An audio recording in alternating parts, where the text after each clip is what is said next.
మనందరినీ రూమ్లో పడేసి ప్రభు ఒకసారి వచ్చి క్రికెట్ బ్యాట్ లేకపోతే హాకీ బ్యాట్ పట్టుకొని వాయిస్తే చూడాలనుకుంటుంది. అంత దరిద్రంగా తయారైంది క్రైస్తవం, భారతీయ క్రైస్తవం. ఈ మంచి క్రిస్టియన్స్ మంచిర్యాలలోనే లేరు, పూరా భారత్లో ఉన్నారు.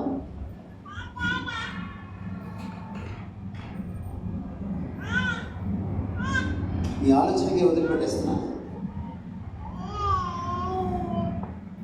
ఈ ప్రార్థనలు ఈ రోజు నుంచి మారాలి. మీరు విశ్వాసం అయితే మీ పిల్లోడు పుడతాడు, అప్పుడు కూడా ఆయన మీరు ఆ చిత్తం అడగరు. ఆయనకెళ్ళి మీరు మెహర్బానీ చేసినట్టు, నాకు బిడ్డ పుడితే నేను పాస్టర్ని చేస్తాను. ఎందుకు నీ బిడ్డ ఆయన పాస్టర్?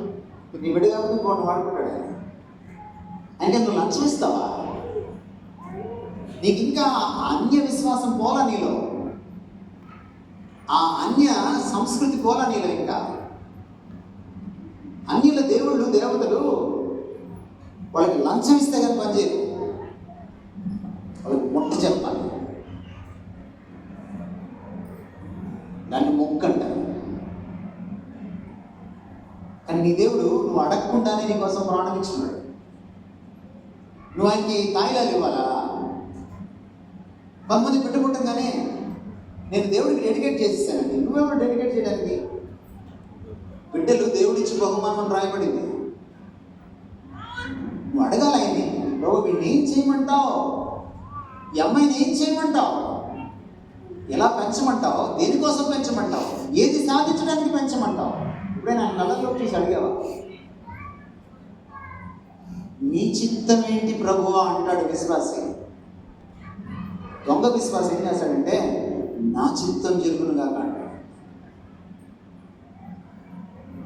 యేసుక్రీస్తు వారు విధేయతకు పరాకాష్ట. ఆయన కళ్ళ ముందు సిలువ కనబడుతుంది. నిజానికి సిలువకి ఎక్కాల్సిన పని ఆయనకి లేదు, సిలువకి ఎక్కాల్సిన పని ఆయనకి లేదు.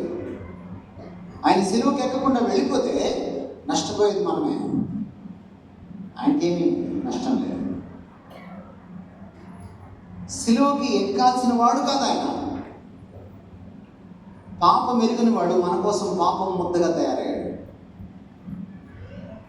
సాధారణంగా అందరి మరణాలు పాపం వల్ల వచ్చిన జీతం మరణం. ఈయన మరణం మన పాపం వల్ల, మనందరి పాపాల వల్ల వచ్చిన మరణం. ఒకే ఒక్కడి మరణం ఈ ప్రపంచంలో, తన పాపం వల్ల రాణి మరణం, యేసుక్రీస్తు వారి మరణం, శిలువ మరణం. పాపం ఎరుగని వాడికి, పాపంను చూడలేని నిష్కలంకమైన కన్నులు కలవాడికి, మానవుల పాపం అంతా ఒక్కసారి ఆయన మీద పడితే అది ఎంత జుగుప్సాకరంగా ఉంటుంది, అది ఆయన తట్టుకోలేడు. మీరు ఒక 2 వీలర్ వేసుకొని వెళ్తూ ఉంటే సిటీ బస్సులోంచి లేదా ఆటోలోంచి ఎవరైనా ఉమ్మూసారనుకోండి, ఆ ఉమ్ము వచ్చి మీ మీద పడింది అనుకోండి, ఎంతసేపట్లో స్నానం చేస్తారు మీరు?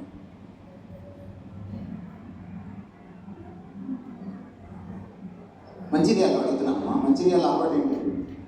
స్నానం తొందరగా చేస్తారా? పర్లేదు నేను పిలుచుకొని వెళ్ళిపోతారా? కనీసం వెళ్ళి కడుక్కుంటారా? ప్రపంచంలో ఉన్న వాళ్ళందరూ ఉమ్మొచ్చి మీ మీద పడింది అనుకోండి, ఒక్కసారి ఎలా ఉంటుంది? ఎలా ఉంటుంది ఆ ఫీలింగ్? ఎలా ఉంటుంది? టీవీ నేను అడిగితే ఏం చెప్తారు మీరు?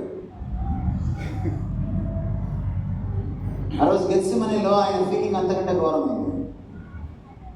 అందుకని సాధ్యమైతే ఈయన నా ఇద్దరి నుంచి తొలగించమని ప్రాధాయపడ్డాడు.